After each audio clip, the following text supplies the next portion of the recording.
Hello engineers, आज हम लोग सीखेंगे कि अगर कोई भी दीवार हो और उसमें हमें प्लास्टर करना है तो उसमें मसाला जो मोटार हो गया, मोटार का नेट वॉल्यूम क्या रहने वाला है, मोटार का ड्राई वॉल्यूम क्या रहने वाला है, सीमेंट कितना लगेगा, सेंट कितना लगेगा, हम लोग इस वीडियो में सब कुछ सीखेंगे। तो सबसे पहले हम लोग एक दीवार लेते हैं।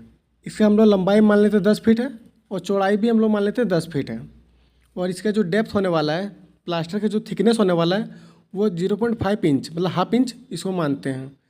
तो सबसे पहले हम लोग ये जो 0.5 इंच है इसको फीट में कन्वर्ट करते हैं, क्योंकि यहाँ पे दोनों फीट में, तो फीट में कन्वर्ट करने के लिए 0.5 को 12 से डिवाइड कर देंगे।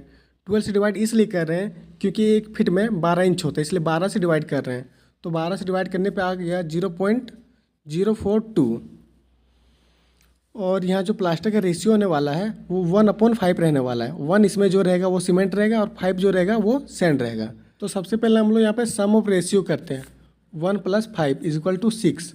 अब यहाँ पे हम मोटार का नेट वॉल्यूम निकालेंगे। नेट वॉल्यूम निकालने के लिए लेंथ, ब्रेथ और थिकनेस को मल्टीप्लाई कर देंगे। आपका लेंथ है 10 फीट, ब्रेथ भी है 10 फीट और जो थिकनेस है वो है 0.042 फीट। तो तीनों को मल्टीप्लाई करने से 4.2 क्यूबिक फीट आएगा। अब हम यहाँ पे इसका ड्राई वॉल्यूम निकालते हैं। ड्राई वॉल्यूम निकालने के लिए यहाँ जो नेट वॉल्यूम है, जो नेट वॉल्यूम लोग निकाले थे उसको 1.33 क्यूबिक फीट से मल्टीप्लाई कर देंगे।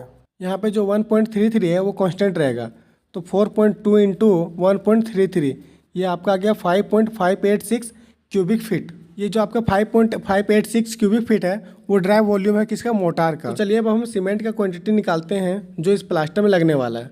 तो सीमेंट निकालने का फॉर्मूला होता है cement ratio plaster into dry volume upon sum of ratio.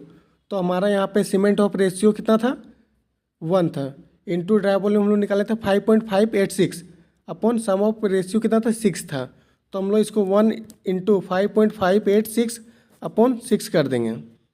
तो ये हमारा आंसर निकल के आ जाएगा 0.931 क्यूबिक फीट। ये हमारा सीमेंट हो गया।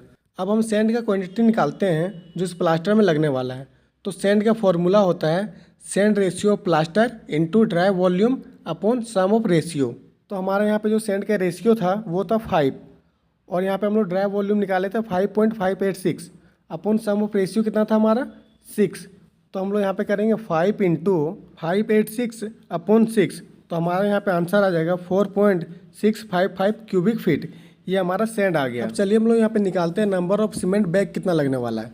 तो नंबर ऑफ सीमेंट बैग निकालने के लिए हम लोग करेंगे 0.931 को डिवाइड करेंगे 1.23। यहाँ पे हम 1.23 से इसलिए डिवाइड कर रहे हैं क्योंकि जो 50 kg सीमेंट का वॉल्यूम होता है वो होता है 1.23 क्यूबिक फीट। तो ये डिवाइड करने के बाद आएगा हमारा 0.756 बैग। अब हमें इसे केजी में कन्वर्ट करने के लिए 0.756 को मल्टीप्लाई करेंगे 50 से, क्योंकि हमारा यहाँ पे एक बैग सीमेंट में 50 kg सीमेंट होता है। तो 0.756 को मल्टीप्लाई करेंगे 50 से, यहाँ पे आएगा 37.84 kg। तो ये जो वॉल है जिसमें हमें प्लास्टर करना है उसमें लगभग 39 बैग सीमेंट लगेगा। आई होप इंजीनियर्स आप सबको बहुत अच्छे से समझ में आया होगा। अगर कुछ समझ नहीं आया या तो कोई भी डाउट है तो आप कमेंट कीजिए या तो मेरे इंस्टा पे मैसेज कर सकते हैं। Thank you engineers.